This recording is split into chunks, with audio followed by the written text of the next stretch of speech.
लेने वाले की हो जाए मृत्यु तो बैंक उसके लोन का निपटारा कैसे करती है। अगर आपके परिवार के मुखिया की लोन लेने के बाद हो गई है मृत्यु तो देखिए कैसे माफ होगा लोन।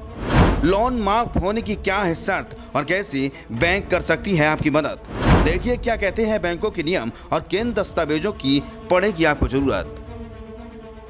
अक्सर परिवार के मुखिया की मौत के बाद सवाल उठता है कि लोन का पैसा कौन चुकाएगा और कैसे इसकी भरपाई की जाएगी।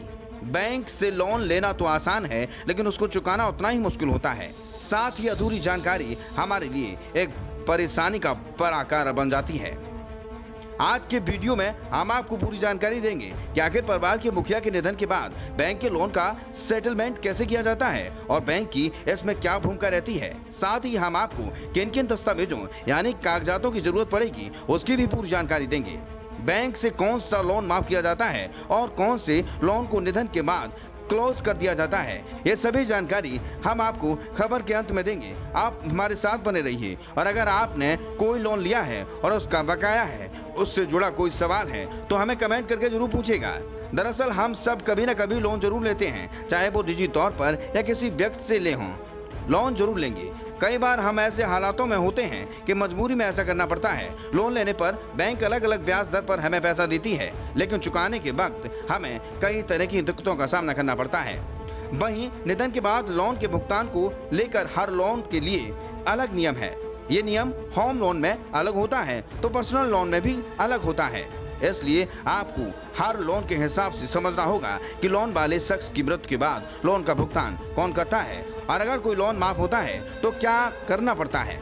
सबसे पहले बात करते हैं हम होम लोन की। जब भी हम होम लोन लिया जाता है तो लोन के एवज में घर के कागजात गिरवी रखे जाते हैं, यानी घर गिरवी रखा जाता है।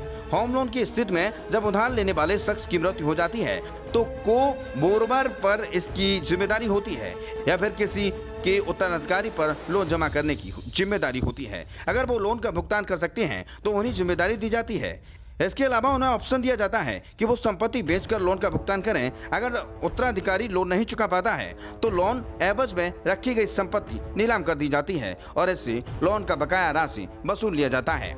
इसके अलावा कई बैंक एक नया ऑप्शन काम में लाती हैं। दरअसल बैंक की ओर से लोन लेते वक्त ही एक इंश्योरेंस करवा लिया जाता है और अगर व्यक्ति की मौत हो जाती है तो बैंक इंश्योरेंस के माध्यम से इसे वसूल लेता है। अब बात करते हैं पर्सनल लोन की। तो पर्सनल लोन सिक्योर्ड लोन नहीं होते हैं। ऐसे में पर्सनल लोन और क्रेडिट कार्ड लोन की स्थिति में मृत्यु हो जाने के बाद किसी भी दूसरे व्यक्ति से पैसा नहीं वसूल सकते। साथ ही उत्तराधिकारी भी पर्सनल लोन को लेकर कोई जिम्मेदारी नहीं होती है। ऐसे में व्यक्ति की मृत्यु के साथ ही लोन भी खत्म हो जाता है।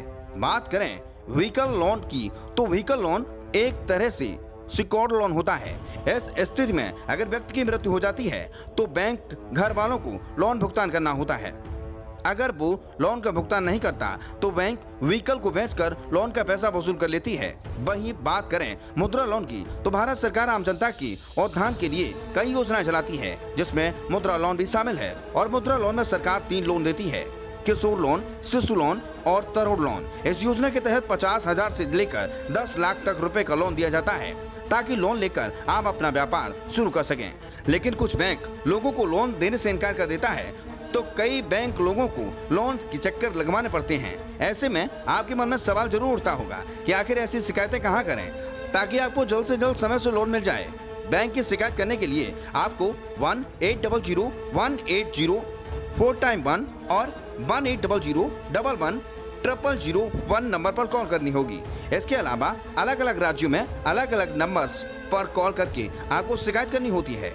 इसके बाद आपको आसानी से लोन मिल जाता है। वहीं बात की जाए लोन माफी की तो फिर पर्सनल लोन ही एक ऐसा लोन है जिसमें उपभोक्ता के निधन के बाद लोन क्लोज होने की ज्यादा संभावना होती है। अन्यथा सभी लोन योजनाओं के निधन के बाद लाभार्थी या उसके उत्तराधिकारियों को लोन क्लियर करना होता है और अगर वो ऐसा करने में सक्षम नहीं होता है तब जिस काम के लिए लोन लिया गया है उसको नीलाम कर फिर बेचकर बैंक लोन सेटलमेंट कर लेता है। Bureau report.